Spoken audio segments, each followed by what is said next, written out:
Before we call the Prime Minister, I would like to point out the British Sign Language interpretation proceedings is available to watch on Parliament Live TV.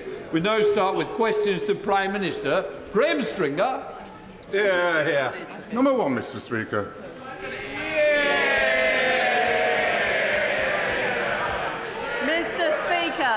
Mr. Speaker, this Saturday marks the first anniversary of the senseless murder of our friend Sir David Amess.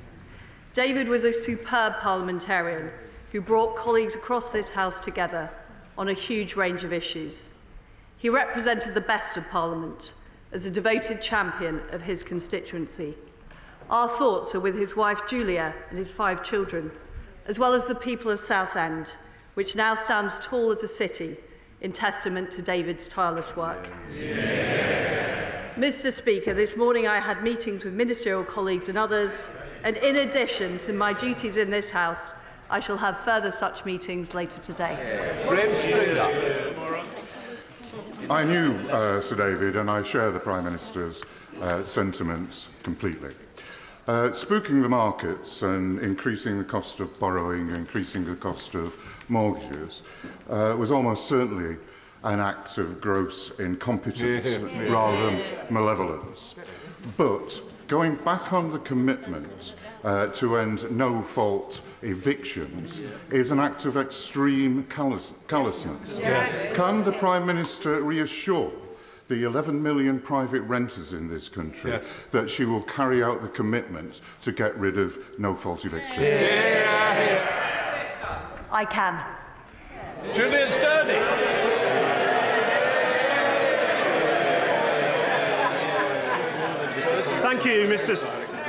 Thank you, Mr. Speaker. On a recent visit to the children's ward at York Hospital, I was shocked to learn that paediatric waiting time targets are the same as that of adult patients. So, as we know, any delay to treatment for young patients can have a damaging effect on development and their future prospects. So, can I ask the Prime Minister to look at this as a matter of urgency? Well, I'm very, very sorry to hear about the situation for young people at York Hospital, and I'm pleased to say that this is an issue that my right honourable friend, the Health Secretary, is focused on. In her plan for patients, we are making sure that people can access treatment as soon as possible. We're delivering record staffing numbers and putting in place record levels of funding. Comes the Leader of the Opposition, Keir Starmer. Thank you, Mr. Speaker. Can I join with the Prime Minister in her comments about Sir David? She spoke for the whole House when she made those comments, and I know how deeply his loss was felt on the opposite benches, and we extend our best wishes across at this important time. Mr. Speaker, I also want to send my heartfelt condolences to the families of all those who tragically lost their lives in Chrysler last week. Donegal is a special place to me and my family and across this House. The people there are in all of our thoughts. Mr. Speaker, this morning, the Business Secretary toured the TV studios arguing that the turmoil in the markets has nothing to do with her budget. Does the Prime Minister agree with him? Well, Mr. Speaker, what we have done is we have taken decisive action. We have taken decisive action to make sure that people are not facing energy bills of £6,000 for 2 years. And I think we remember the opposition is only talking about 6 months. We've also taken decisive action to make sure that we are not facing the highest taxes for 70 years in the face of a global economic slowdown.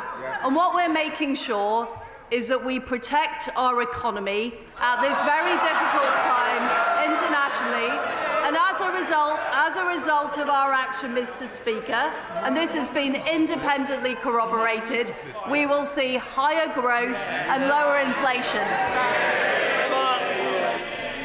Mr. Speaker, avoiding the question, ducking responsibility, lost in denial. No wonder investors have no confidence in her government. And this is why it matters. A few weeks ago, Zach and Rebecca from Wolverhampton were all set to buy their first home. Then the government's borrowing spree sent interest rates spiralling and their mortgage offer was withdrawn. I met them last week.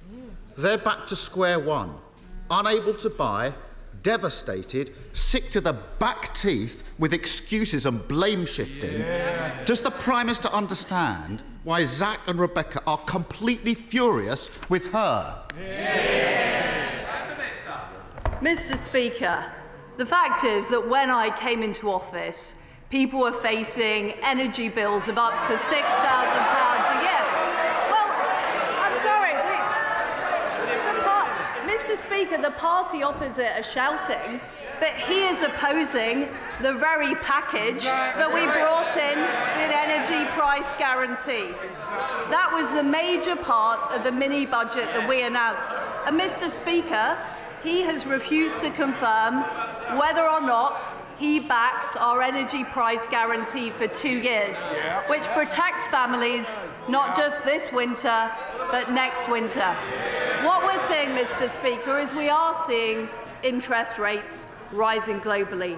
They are rising globally in the face of Putin's appalling war in Ukraine.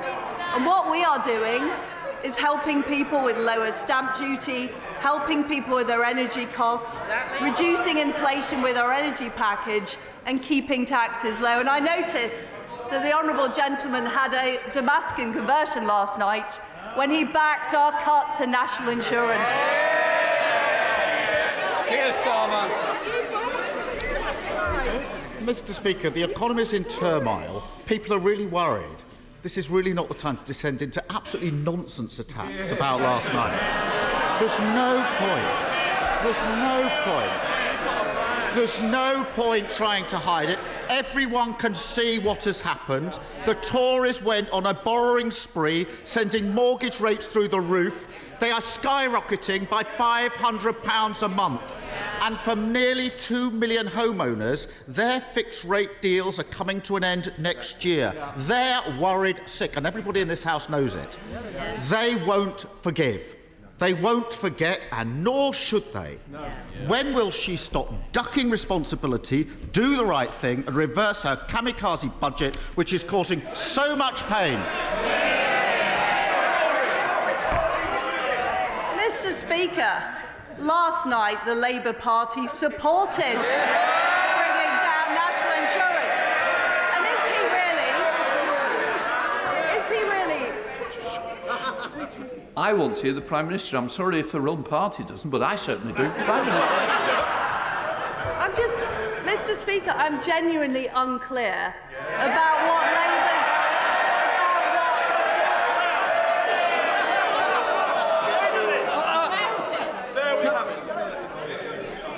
I think we don't want an early bath at this stage. The Rugby World Cup's coming. Don't start it too soon. Just let's hear the questions and certainly the answers, Prime Minister. Mr. Speaker, I'm genuinely unclear as to what the Labour Party's policy is on our energy price guarantee. It was the biggest part of our mini-budget. Are the opposition saying they want to reverse it and they want to see people facing energy bills of £6,000? Is that what he's saying? Keir Starmer. Mr. Speaker, the Prime Minister knows very well that on this side we voted against the national insurance in the first place. She voted for it. So who's doing the U-turn? Honestly. Last week, the Prime Minister was forced to U-turn on her unfunded tax cut for the super wealthy. This week, she's beginning to realise that she needs to extend the windfall tax, one step behind the CEO of Shell. But she's still going ahead with £18 billion of tax cuts for the richest businesses, and they didn't even ask for it. She's still gift-wrapped a stamp duty cut for landlords, just as renters feel the pinch. And she's still holding out tax cuts for those who live off stocks and shares. Why does she expect working people to pick up the bill for her unfunded tax cuts for those at the top?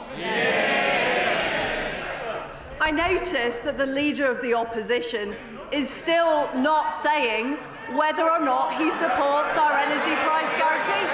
This is very relevant, Mr. Speaker, because it is the biggest part. It is the biggest part of our mini-budget. It's the biggest part of the mini-budget. The fact is that all the opposition have said is that people should be supported for 6 months. Does he think that in March pensioners should be facing very high energy bills? Because that's what will happen if he doesn't support our energy price guarantee. Keir Starmer. Mr. Speaker, not even attempting to answer the questions now. I gently remind her that the idea of freezing energy bills was a Labour idea, which she then took on. During her leadership contest, the Prime Minister said, and I quote her exactly, "I'm very clear. I'm not planning public spending reductions." Is she going to stick to that? Absolutely. Absolutely. What we are... Look, Mr. Speaker, we are spending almost £1 trillion of public spending. We were spending $700 billion back in 2010. What we will make sure is that over the medium term, the debt is falling. But we will do that not by cutting public spending, but by making sure we spend public money well. And the honourable gentleman talks about our spending, which he doesn't seem to support, on the energy price guarantee. But the reality is he can't criticise us on one hand for spending money, on the other hand claiming we're cutting public expenditure. Keir Starmer. They can cheer. I hope they listen very, very carefully to that last answer, because other people will listen very, very carefully to it. Who voted? Who voted for this? Who voted for this? Who voted for this? Not homeowners paying an extra $500 extra on their mortgages. Who voted this? Not working people paying for tax cuts to the largest companies. Who voted for this? Not even most of the MPs behind her, who know you can't pay for tax cuts on the never, never. Does she think the public will ever forgive the Conservative Party if they keep on defending this madness and go ahead with a kamikaze budget? Mr. Speaker, what our budget has delivered is security for families for the next 2 winters. It's made sure that we're going to see higher economic growth, lower inflation and more opportunities. The way that we will get our country growing is through more jobs, more growth, more opportunities, not through higher taxes, higher spending and his friends in the union stopping hard-working people get to work. Cheryl Berry. Come on, Cheryl. Thank you, Mr. Speaker. I want to see growth and jobs in East Cornwall, and I believe an investment zone could help this. Would the Prime Minister back the honourable member for North Cornwall and myself, who are supporting a zone for Liskeard and Bodmin area? Well, I want to see more jobs, more opportunities, more homes for local people in Cornwall. And I know that's what my honourable friend is working towards with her colleagues, and I'm delighted we're bringing forward these investment zones that are going to give those opportunities to local people. We now come to the Leader of the SNP, Ian Blackford. Thank you, Mr. Speaker. And can I associate myself with the remarks of the Prime Minister on the murder of David Amos a year ago, and thoughts and prayers very much with Julia and his family. And of course, we think very much of those in Crestla that have been caught up in the terrible tragedy there as well. I would have hoped that if the Prime Minister is making public spending commitments today, that she would have said that those that rely on social security benefits will get their benefits uprated in line with inflation. Mr. Speaker, when the Prime Minister last stood at the dispatch box, the average 2-year fixed-rate mortgage stood at 4.5%. They are now at 6.5% and rising, hitting average families with an extra £450 a month in mortgage payments every single month over and above what they were paying. 37 days into the job, this is literally the cost of the Prime Minister's incompetence. It is the price households are paying, and all because of the Chancellor that she chose. Will she now give up her desperate plan to save her Chancellor's skin by scapegoating the Governor of the Bank of England? Mr. Speaker, the action we have taken has meant that families in Scotland and across the United Kingdom are not facing gargantuan energy bills. And what the honourable gentleman and his friends in Scotland could do to help us out is build the nuclear power stations that are going to help our energy security, help us get more gas out of the North Sea to help deliver on a more secure energy future for all of our people. Ian Blackford. Mr. Speaker, if she wants to ask us questions, we can swap places. But, you know, the reality is, Mr. Speaker, that the Prime Minister is ignoring the damage of the chaos of the mini-budget. She is worrying about saving the Chancellor's job. But many families are now worried, not just about heating their homes, but keeping their homes, Prime Minister. The scale of this Tory crisis is frightening. 100,000 households a month are up for mortgage renewals. People can't afford to pay an extra £4,500 a year in interest, and plenty are already falling behind. The Prime Minister and her Chancellor have completely lost control. The only thing growing under this government are mortgages, rents and bills. Is that what she really meant when she declared herself a pro-growth Prime Minister? Well, we have taken action on helping families heat their homes, and that's been very important, and I would love to see more support on delivering the energy security we need. Interest rates are rising globally. That is a fact. And interest rates are a decision for the Independent Bank of England. But I want to do all I can to help families across Britain. But the way we're going to help them is by delivering economic growth, by making sure we have the jobs and opportunities in Scotland and right across the UK. And what independent forecasters have shown is that following our intervention, economic growth is going to be higher than it would have been if we hadn't acted. And that is vitally important for the jobs, the opportunities and the livelihoods, and helping make sure people are able to put food on the table. Richardson. Thank you, Mr. Speaker. The Way navigation winds through the heart of Guildford and is a much treasured part of our local environment. I welcome the announcement by the DEFRA Secretary last week that the Environment Agency will be able to increase fines on water companies for serious breaches of the rules to up to £250 million per breach. Will my right honourable friend confirm that no MP voted to discharge sewage into our waterways and that it is beneath the opposition parties and their activists to keep repeating this outright lie?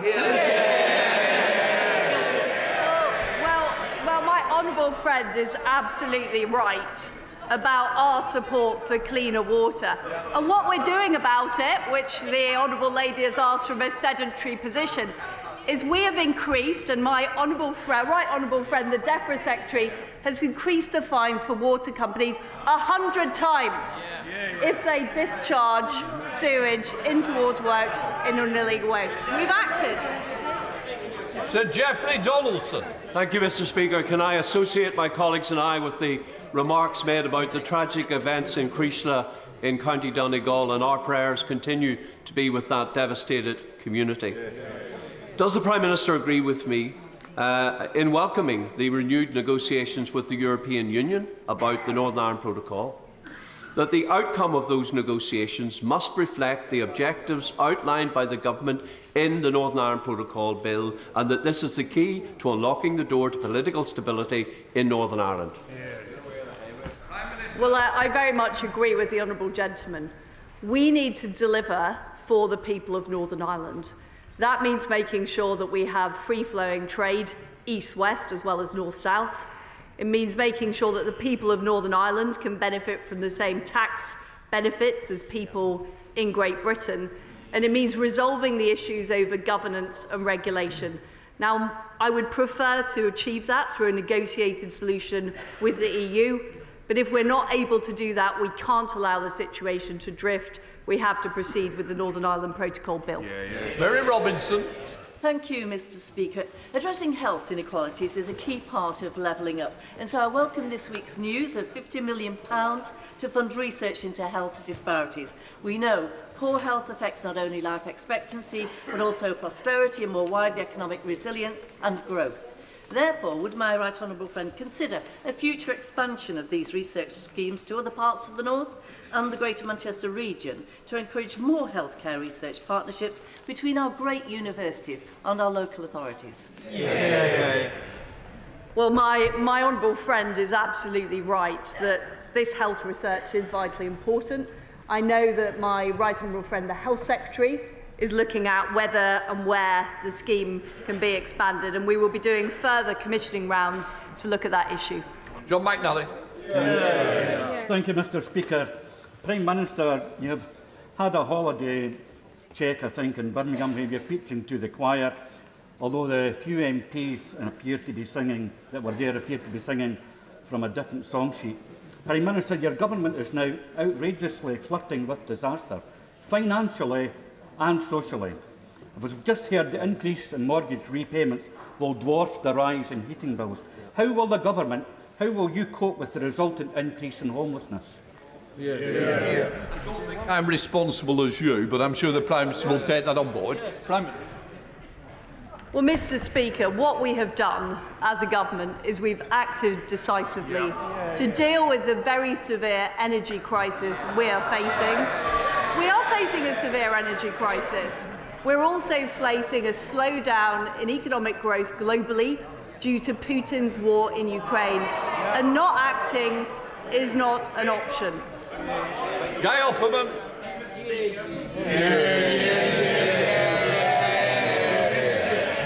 Prime Minister, the energy price guarantee is a key part of the growth plan, but too few businesses and households know about it, even if the Labour Party don't support it. Can I urge you to have a nationwide mail-out campaign to communicate what the government is doing to assess people on reduction of energy, and more particularly have a reduction of energy campaign by the public service so that we don't go down the route of spending too much on consumption, we reduce the supply. Well, my right honourable friend is absolutely right, and I know the Energy Secretary is working on a plan to help companies and individuals use energy more efficiently. We're also working on this across government. I was delighted to speak to my friend yesterday, and I hope we'll be able to start this going in Number 10 straight away. Ian Lavery. Thank you, Mr. Speaker. During the lockdown, we clapped them, and then we laid wreaths for healthcare staff who had died on the front line. And how quickly our nurses have gone from the country's heroes to this government's villains, offered a derisory 72 pence a week pay rise, and then painted as militants for daring, having the audacity for balloting for industrial action for the first time in a century. Prime Minister, claps don't pay the bills, and neither does 72 pence pay rise. Nurses are leaving the NHS and the droves feeling abandoned by this government. Surely even the Prime Minister agrees that the government has its priorities wrong when unshackling the bonuses of the bankers and at the same time offering derisory pay rises to our treasured NHS staff. Well, first of all, can I say what a brilliant job our fantastic nurses do across the country. And the figures he's quoting are simply wrong. The independent pay review body recommended a £1,400 rise on average, and that is what the government's committed to delivering. Natalie Alfie. Following the loss of 27 lives last winter in the Channel, the UK government offered joint patrols to the French on the beaches. Could my right honourable friend, the Prime Minister, confirm that she renewed this offer to President Macron when they met, and further, that there'll be no new money, no fresh agreement with the French, unless they agree to joint beach patrols and a joint security crossing across the Channel to bring an end to the small boats crisis for good? Well, the Home Secretary is committed to dealing with this very, very difficult issue of the small boats in the Channel. We do need to sort it out. We're committed to legislating, and we're also committed to getting an agreement with the French government. I did discuss it with President Macron last week, and the Home Secretary is following up. Owen Thompson. Thank you, Mr. Speaker. Now, Mr. Speaker, this Friday, Christine Graham, MSP, and I are hosting a community drop-in event on the cost of living crisis in Gorebridge. This will be a chance for local residents to come and meet with a range of partners to get advice and guidance on what they can do to help survive the current crisis. Could I extend an invite to the Prime Minister to come to this event on Friday so that my constituents could ask her directly what real-life experience means to address the cost rises that they are facing, and so that she can apologise to them for the disastrous decisions her government are making? Well, I completely understand that families are struggling, and that is why this government acted within a week of coming into office to put in place the energy price guarantee so people aren't facing £6,000 bills.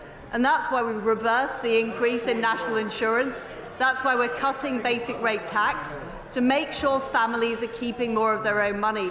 And we're also making sure that the most vulnerable households get an extra £1,200 of support. I hope he is going to communicate that to his constituents. Thank you, Mr. Speaker. Can I first thank the Prime Minister for her warm words on Sir David Amess, who is sorely missed in this place. Small and medium-sized enterprises are the lifeblood of our economy, and I warmly welcome the expansion of the small business threshold. Does my right honourable friend agree that only the Conservative Party is on the side of enterprise and their determination to unleash the full potential of our great country?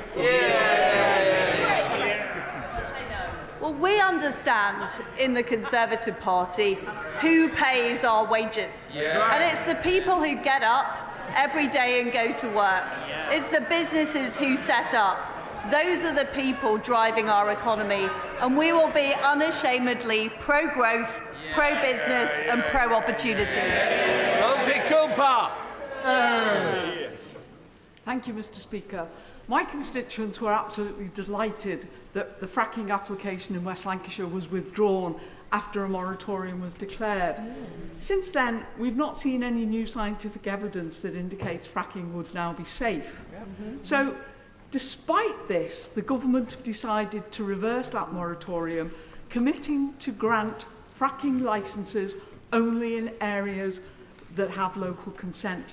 So I would be grateful if the Prime Minister would reassure West Lancashire residents, my constituents, and please explain in detail how she will honour her statement that fracking licences, none of them will be forced on communities that don't want it. Well, first of all, can I offer my best wishes to the Honourable Lady on her appointment as the chair of the Merseycare NHS Trust. I can absolutely assure her and colleagues around the House that fracking will only go ahead in areas where there is local community support. Anthony Brown. Thank you, Mr. Speaker. 2 weeks ago, a bomb in Afghanistan killed 35 girls and young women. They were Hazaras from the country's second-largest ethnic minority who are being massacred under the Taliban. Today, outside Parliament, Hazaras from across the UK, including from my constituency, are gathering, calling for international support to stop the slaughter. And we're joined here today by representatives of the Hazara Council of Great Britain. Will my right honourable friend, the Prime Minister, support the Hazaras in trying to stop the killings and arrange for her ministers to meet their representatives? Well, it is extremely concerning what is taking place in Afghanistan, and I'm afraid the reversal of women's rights and women's opportunities. And one of the things we have done is make sure we're restoring the aid budget for women and girls, and I'm sure my friend, the Right Honourable friend, the Foreign Secretary, would be very happy to meet the group and discuss further. Daisy Cooper. Thank you, Mr. Speaker. The government's botched budget gave unfunded tax cuts to some of the richest companies, whilst across the country there are hospitals who worry that their roofs might collapse at any moment. Hitchinbrook Hospital, Frimley Park Hospital and Queen Elizabeth Hospital in the Prime Minister's own local area. These are just three of a number of hospitals who together need hundreds of millions of pounds, some of them urgently. So will the Prime Minister promise that every affected hospital will be given the money they need to fix these dangerous roofs in the next 12 months? Well, I do want to correct the Honourable Lady, because what we are doing is simply not putting up corporation tax. It's not a tax cut. We're just not raising corporation tax. And I feel it would be wrong in a time when we are trying to attract investment into our country at a time of global economic slowdown to be raising taxes, because it will bring less revenue in. And the way that we are going to get the money to fund our National Health Service, the way that we're going to get money to fund our schools, is by having a strong economy with companies investing and creating jobs. I fully support this government's growth agenda, Prime Minister.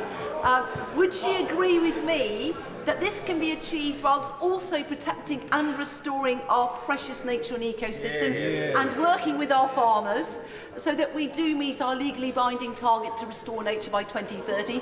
I know she understands this. She has precious talk streams in her own constituency. And will she agree that if we get this right, there will be more jobs, skills, opportunities, because every nation in the world depends on its natural environment? Well, my honourable friend did a fantastic job promoting the natural environment when she was at DEFRA. We are going to deliver economic growth in an environmentally friendly way. What this is about improving the processes and deliver better outcomes, both for the environment whilst making sure we have a growing economy as well. And those two things go hand in hand. Mothers. Thank you, Mr. Speaker. The Prime Minister wants us to believe that fracking will reduce our energy bills, but it was not so long ago that her Chancellor said that those calling for fracking's return misunderstand the situation and that no amount of shale gas would be enough to lower the European price any time soon. So, Prime Minister, is the Chancellor wrong about that? That's right, Justin. We are pulling every lever to improve our energy supply in Britain, whether it's the North Sea and opening up more opportunity there, which the opposition front venture against, whether it's fracking, whether it's more renewables, which I'm very supportive of, whether it's more solar panels in the right place, whether it's more nuclear power stations, which are opposed by the SNP. We are doing everything we can because we can never be in a situation again where we are dependent on authoritarian regimes for our energy. Thank you, Mr. Speaker. Over the past week, serious safeguarding failures by the children's charity Mermaids have come to light. Revelations that the charity sent breast-flattening devices to young girls behind their parents' back, promoted harmful medical and surgical procedures to children, hired a trustee with links to paedophile organisations, and a digital engagement manager who posted pornographic images online, including of himself dressed as a schoolgirl. For years, despite whistleblowers raising alarm, Mermaids have had unfettered access to vulnerable children. Does my right honourable friend agree that it has taken far too long for these concerns to be taken seriously? And does she also agree that it is high time for a police investigation into the activities of Mermaids and its staff? It's very important that under 18s are able to develop their own decision-making capabilities and not be forced into any kind of activity. And what I would say on the subject of the investigation she raises, of course those matters should be raised and should be properly looked at. Sir Oldney.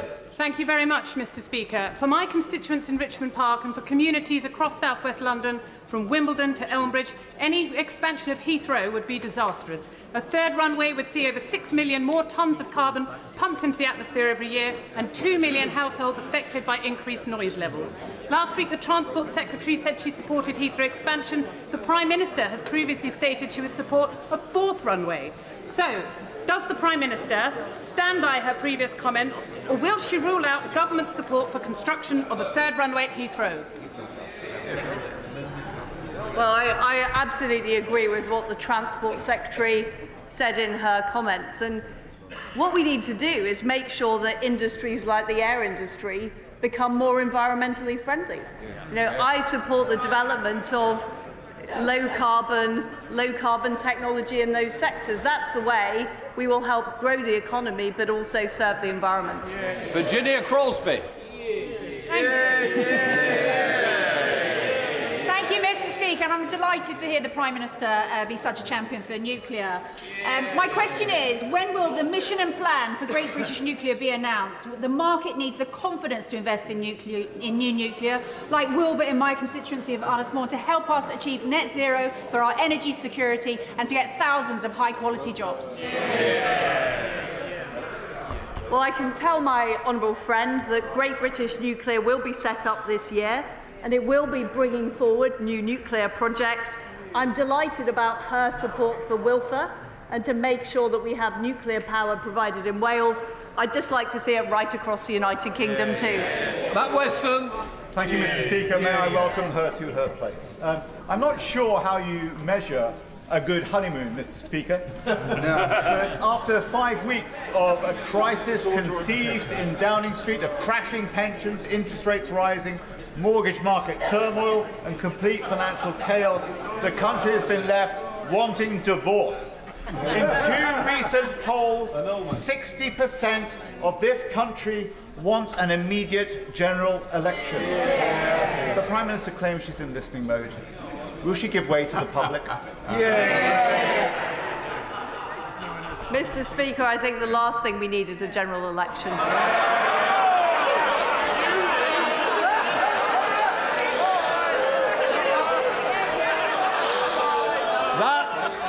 That concludes Prime Minister's questions. Let the people leave.